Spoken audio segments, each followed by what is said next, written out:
이재명 정부 초대 기획예산처 장관 후보자로 국민의힘 출신 이해운 전 의원이 지명되자 정치권 후폭풍이 거셉니다.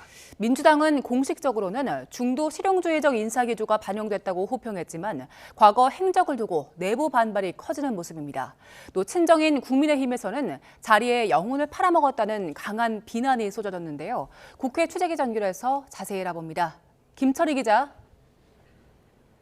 네, 국회입니다. 네, 이해운 후보자 깜짝 발탁 소식에 여야 모두 분위기가 심상치 않다고요. 네, 우선 여권은 표정 관리에 들어간 모습입니다. 이 후보자는 자타가 인정하는 전문성을 갖췄다. 중도 실용주의적 인사관이 발휘된 탕평 인사라고 치켜 세운 건데요. 다만 이해운 후보자가 윤석열 전 대통령 탄핵 반대 집회에 참석하는 등 이른바 윤어게인 행보를 했던 걸 두고 반발이 이어지는 모습입니다. 계엄을 옹호하고 국헌문란에 찬동한 이들까지 통합의 대상이냐는 반문이 나왔고 이건 포용이 아니라 국정원칙의 파기라 동의하기 어렵다는 비판도 커지고 있습니다. 당내 반발 속 박수현 수석 대변인은 오늘 아침 라디오에 나와 윤 전 대통령을 옹호했던 발언과 행동에 대해선 청문회에서 직접 입장을 밝히고 사죄할 건 해야 한다고 강조했습니다.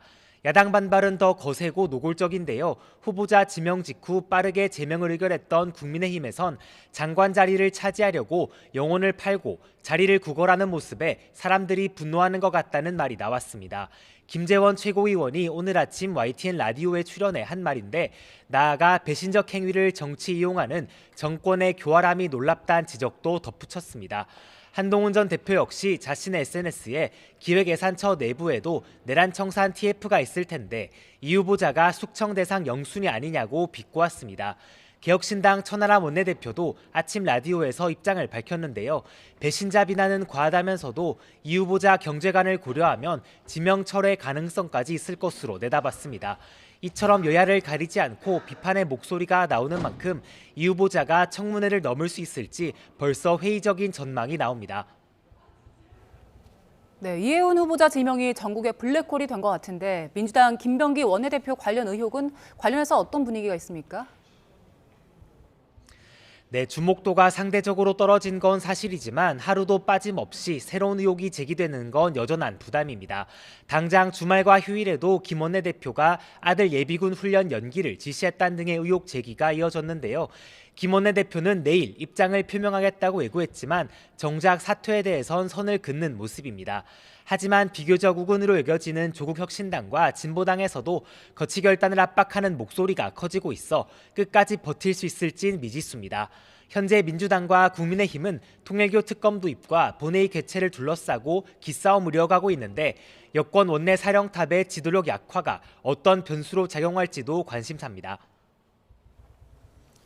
네, 오늘이 여객기 참사 일주일이기도 한데 관련해서 여야 행보도 어떻습니까? 네, 참사 일주기인 오늘 여야 지도부는 일제히 호남을 찾았습니다.